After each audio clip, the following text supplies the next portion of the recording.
দিদি বলছি, এসআইআর এর শেষ পর্ব চলছে, মানে বিশেষ করে বাংলাতে যেভাবে এগোচ্ছে এখন পর্যন্ত, মানে যা যা আপনি দেখতে পাচ্ছেন বা খবরে যা যা আপনি শুনতে পাচ্ছেন, তাতে আপনার কি মনে হচ্ছে এসআইআরটা সার্থক হবে, মানে সঠিকভাবে হবে? যদি এসআইআর সার্থক না হয় তাহলে কিন্তু ভোটের রেজাল্ট অন্যরকম হবে এবং বাংলার পরিকাঠামো, বাংলার আভ্যন্তরীণ আবহাওয়াটার পরিবর্তন হয়ে যাবে। আমার মনে হয় সঠিক এসআইআর এর প্রয়োজন আছে এবং তার জন্য বিএলও যারা হয়েছে তাদের কাছে আমি অনুরোধ করব, সঠিক কোনো মানে রাজনৈতিক আদর্শকে বাইরে রেখে একজন সাধারণ মানুষ হিসেবে আপনাদের এই এসআইআরটা ভালো করে করা প্রয়োজন। তাতে আপনার বাড়ির ভালো, আমার বাড়ির ভালো, দেশের জন্য ভালো, এইটুকু আমি বলতে পারি। বেশ কিছু বিএলওদের সাথে আমরা কথা বলেছি, মানে বিশেষ করে আমার ওয়ার্ডের যেটা যারা করছে কাজ এবং অন্যান্য ওয়ার্ডে, তারা কিন্তু বলছে ইতিমধ্যে কাজ প্রায় শেষের দিকে, মানে শেষ হয়ে গেছে। এখন সব মানে কারো দুটো ভোটার কার্ড, কারো দুটো দু জায়গায় নাম আছে, এই কাজগুলো এখন চলছে। মানে এখন খালি স্কুটিনির কাজটা চলছে। হ্যাঁ, স্কুটিনির কাজ চলছে এবং এখানে দেখা যাচ্ছে প্রচুর মানুষের দুটো করে ভোটার কার্ড করে দেওয়া হয়েছে, সে জানেই না। মানে ধরুন আপনার ভোটার কার্ড আপনি যে অ্যাড্রেসে থাকেন অরিজিনালি সেখানে তো আছেই, আরো একটা অন্য জায়গায় যেটা আপনি জানেনই না, সেইখানকার নোটিফিকেশন আসছে আপনার কাছে যে আপনি এসে এটাকে বলে যান যে আপনি আর এখানে থাকছেন। হ্যাঁ, মানে এই জিনিসটা কি করে হলো, এইটা একটা বড় প্রশ্ন। দেখুন, যখন এই যে কার্ডটা নিয়ে আমরা কবে হলাম 1993 সালে, এটা নিয়ে একটা আন্দোলন হলো যে ভোটার কার্ড না হলে আমাদের ভোটদান করা যাবে না, তাই নিয়েই আমাদের 21শে জুলাইয়ের ঘটনাটা ঘটলো। এটা কিন্তু কংগ্রেসই করেছিল, তখন কিন্তু তৃণমূলের জন্ম হয়নি। হ্যাঁ, কংগ্রেসের মধ্যে ছিলেনই, তা কংগ্রেসের সবাই সেদিন কিন্তু সোমেন মিত্র নেমেছিলেন, প্রিয়রঞ্জন দাস মুন্সিও নেমেছিলেন, আপনার বরকত গনি খান চৌধুরীও ছিলেন। হয়তো উনি সরাসরি আসতে পারেননি, কিন্তু ওনারা মানে মেন্টালি সবাই ছিলেন এবং সরাসরি তো মানে সুব্রত মুখার্জি থেকে শুরু করে এখন যারা আমরা রয়েছি প্রত্যেকেই ছিলাম সেই সময়তে। ফলে কংগ্রেসই তখন আন্দোলনটা করেছিল, কংগ্রেসের নামেই আন্দোলনটা হয়েছিল। কিন্তু সেই সময় কারা ছিলেন? সেই সময় ছিল সিপিএমরা, যাদের এখন একটা অংশ ভেঙে চলে গেছে বিজেপিতে এবং আর একটা কিছু অংশ চলে গেছে তৃণমূলেতে। তার মানে এরা এরা প্রত্যেকেই হচ্ছে স্বার্থান্বেষী এবং যাদের স্বার্থে এই ভোটটার দরকার ছিল যে আমি যদি ডুপ্লিকেট না করি তাহলে হয়তো আমি ভোটে জিততে পারবো না, সেই সময় থেকেই এই রকম নানান রকম এই ঘটনাগুলো, কারোর দুটো, কারোর তিনটে, কারোর বাবার নাম উমুক, মায়ের নাম উমুক, কেউ অন্যের বাবাকে নিজের বাবা করে এই যেগুলো করিয়েছে সেটা তখন থেকেই চলে এসেছে।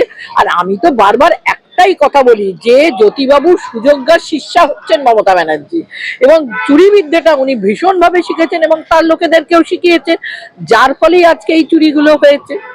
আজকে আপনারা বলছেন, অনেকেই বলছে যে তৃণমূলের কটা রোহিঙ্গাকে পেলেন, ওখান থেকে উঠে চলে এসে খালপাড় গুলো আপনারা দেখুন তো, নতুন টিনের সেটকে সেখানে কেন তৈরি হচ্ছে? আবার ভাঙা কুটির গুলো থাকা সত্ত্বেও নতুন নতুন বড় বড় টিনের সেট তৈরি হচ্ছে কেন? তারা কোথাকার লোক?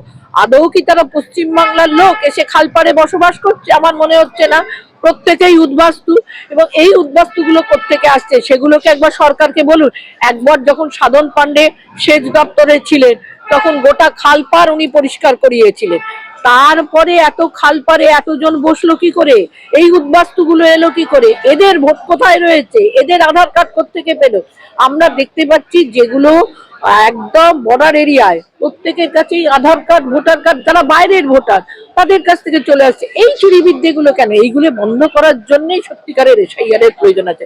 মানে আমার বাড়ির ছেলেটা চাকরি পাবে না, বাংলাদেশের লোক এসে, পাকিস্তানের লোক এসে এখানে আমার ছেলের চাকরিটা নিয়ে নেবে এবং সে আমার ছেলের যেটা পাওয়া উচিত সেইটা তারা ভোগ করবে। এটা তো উচিত না। না, আমার দেশের মানুষকে খোকলা করে, আমি মানুষ সবাই ঠিকই, কিন্তু আমার দেশের মানুষকে খোকলা করে দিয়ে অন্যের হাতে তামাক তুলে দেবো, সেটা তো উচিত না।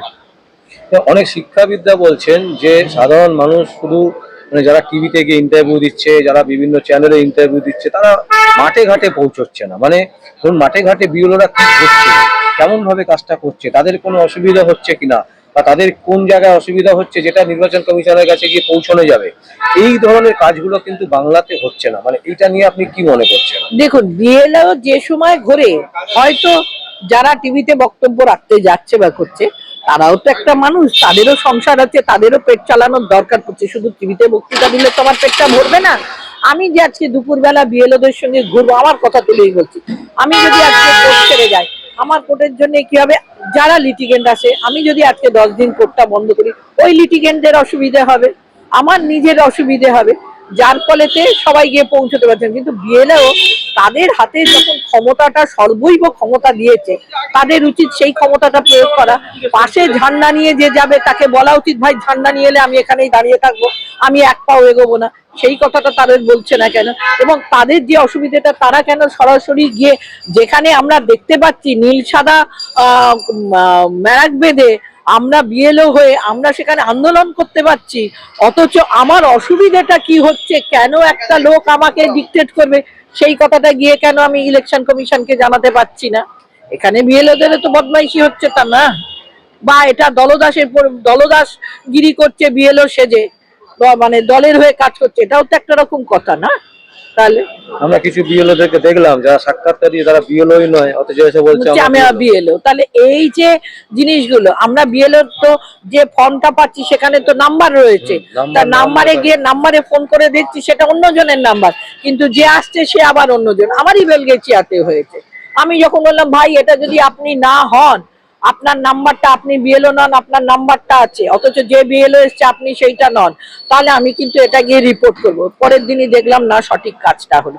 এটা সাধারণ মানুষকেও সজাগ থাকতে হবে। সবসময় যে মানে কোনো দল বা কোনো বুদ্ধিজীবী এসে আমাকে গুলে খাইয়ে দেবে তা তো সম্ভবপর নয়, বা প্রশাসন এসে আমাকে গুলে খাইয়ে দেবে। আমার যেটা অধিকার, আমাকে সেটা নিজেকে কেড়ে নিতে, মানে নিজেকে প্রতিষ্ঠা করতে হবে, নিজেকে আদায় করে নিতে হবে।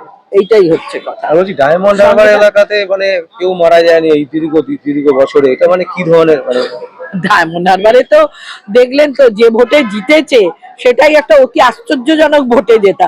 সবই সম্ভব হয় পিসির ম্যাজিকে। আমরা পিসি সরকারের ম্যাজিক শুনেছি, এবারে পিসির ম্যাজিক দেখতে পাচ্ছি। তো পিসি সরকার চলে গিয়ে পিসি সরকার এখন পিসির ম্যাজিক দেখানোর জন্য পিসিকে রেখে গেছে, তাই পিসি ম্যাজিক দেখাচ্ছে। তা যে বিএলআরও কাজ করেছেন তারা তাহলে সঠিক কাজ করেননি, তাহলে প্রত্যেক কটাই দলের চামচে আমচেরা ওখানে বিএলও হয়েছে। তাহলে একেও দেখা উচিত, আমাদের নির্বাচন কমিশনকেও দেখা উচিত যে এইগুলো সেখানে হলো কেন। তাহলে নির্বাচন কমিশনও দোষে দুষ্ট, তা নাহলে সে সেখানে কেন দেখতে পাচ্ছে না? একটা কখনো সম্ভব হয় একটা 98-99 বছরের লোক এখনো বেঁচে রয়েছে, তাহলে তো তাকে পুরস্কৃত করার দরকার রয়েছে। কজন এরকম রয়েছে? এত এত সেখানে খুন খারাপি হলো, এত লোক মারা গেল, কত মহিলা মারা গেল, কত শিশু মারা গেল, তো সেখানে মানে ভোটাররা কেউ মারা গেল না, এটা কখনো হয়? কিছু লোককে বাগে টেনে নিয়ে গেল, তার মৃত্যুর জন্য আমাদের এইখানেতে মামলা হলো, তার টাকা সরকারের থেকে পাইয়ে দেওয়া হলো। তাহলে সেই লোকগুলো যদি আজকে ভোটার হয়, বাঘের পেট থেকে ফিরে এসে আবার ভোট দিতে আসে, তাহলে সেখানে কি ইলেকশন কমিশনও সেই দোষে দুষ্ট? তাহলে সেটা আগে তাদেরকে দেখা উচিত। আচ্ছা বলছি, যেভাবে একটা প্রেসার তৈরি হচ্ছে সর্বদিক থেকে তৃণমূলের উপরে, এমন ভাবে একটা প্রেসার তৈরি হয়েছে যে প্রেসারটা এসআইআর একটা বড় ভূমিকা নিচ্ছে, এই প্রেসারের ফলে আগামী দিনে 2026-এ যেটা বলা হচ্ছে যে একটা বড় সংখ্যক ভোট বাদ চলে যাবে, তাতে কি কোনো বিজেপির কোনো লাভ হবে? যে এখান থেকে লাভ তুলতে পারবে তারই লাভ হবে। মানুষের দেখা উচিত, হ্যাঁ, যদি হিন্দু হিন্দু করে হিন্দুরা তাকে ভোট দেয়, কিছু বলার নেই, কিন্তু পেটে ভাত নেই। স্বামীজি বলেছিলেন যে ভুকা পেটে কখনো ধর্ম হয় না, আর গীতা পাঠ ছেড়ে ফুটবল খেলতে চলো, এই কথাটা আমাদের স্বামীজির উক্তি। তা সেইখানে যদি হিন্দুরা তাদের নিজেদের চারিত্রিক যে বৈশিষ্ট্যগুলো সেগুলো বাদ দিয়ে ওই দলদাসে পরিণত হয়ে যায়, ওই ইউপি আর বিহারের হিন্দুত্ব, ওই কতগুলি মানে মানে সো কল্ড হিন্দুবাদীদেরকে নিয়ে যদি হিন্দুত্ব হিন্দু হিন্দু করে চিৎকার করে ভোট দেবে, তাতে মানুষের কোনো উপকার হবে না, খালি সরকারটাই পরিবর্তন হবে, ওই একই ব্যবস্থা থাকবে। কারণ মুকুল রায় প্রথমেই বলে গেছিল, যাহাই বিজেপি তাহাই তৃণমূল। তা তৃণমূল একটা বাড়ির দুটো দরজা, একটা বিজেপির দরজা, একটা তৃণমূলের দরজা। এটা শুভেন্দু অধিকারীকে দেখেই আপনারা বুঝতে পারছেন। কারণ শুভেন্দু অধিকারী যেই ওদিকে চলে গেলেন, তাহলেই একেবারে ওয়াশিং মেশিনে ধুয়ে ফর্সা হয়ে গেলেন, তার এগেন্সে নারদা সারদার কোনো কেসই হলো না। বা এখনো পর্যন্ত ওই লিপস অ্যান্ড বাউন্স মামলায় বলুন, বা আপনার ওই কালীঘাটের কাকুই বলুন, কেউই কিন্তু সাজা পেল না, সবাই ছাড়া পেয়ে গেল। এর অর্থটা কি? সিবিআই ছোট জগন্নাথ হয়ে গেল। এখন বলছে সিবিআই, শ্রমিক ভট্টাচার্য বলছে সিবিআই এর গলা টিপু, এখন শ্রমিক ভট্টাচার্য বলছে আপনি একে ছাড়বেন না, ইডির গলা টিপু। তো ইডি সিবিআই কার কার হাতে রয়েছে? তার সুতলিটা মানে মেন লাটাইটা কার হাতে রয়েছে? সে তো নরেন্দ্র মোদীর হাতে। তা মানুষ যদি এখনো সেইটা না বুঝতে পেরে বিজেপি কে ভোট দেয়, তার অর্থ যা হবার তাই হবে, আবার ভুগবে। এমনিতেই দেখেছেন আজকেই আমি দেখছিলাম 1989 সালে $1 দাম ছিল 19 টাকা 22 পয়সা, আর এখন $1 দাম গিয়ে হয়ে গেছে বোধহয় 100 টাকার কাছাকাছি। একটা সোনা 2002-তে ছিল 5000 টাকা ভরি, সেই সোনা আজকে গিয়ে 1,10,000। আমার বাড়ির মেয়েটার আমি বিয়ে দেবো কি করে বলতে পারেন? একটা সামান্য একটা নাকছাবি, একটা কানের দুল, একটা হার, একটা আংটি, একটা চুড়ি দিয়েও তো মানুষকে বিয়ে দিতে হয়। সেখানে সাধারণ মানুষ কোথায় যাবে সেইটা দেখতে হবে না? জিডিপি জিডিপি জিডিপি কোথায়? জিডিপি কি হয়েছে? যেখানে ক্রুড অয়েল সারা বিশ্বে কমে গেল, সেখানে আমার এখানে 100 টাকা লিটার, 6 টাকা লিটার কেন?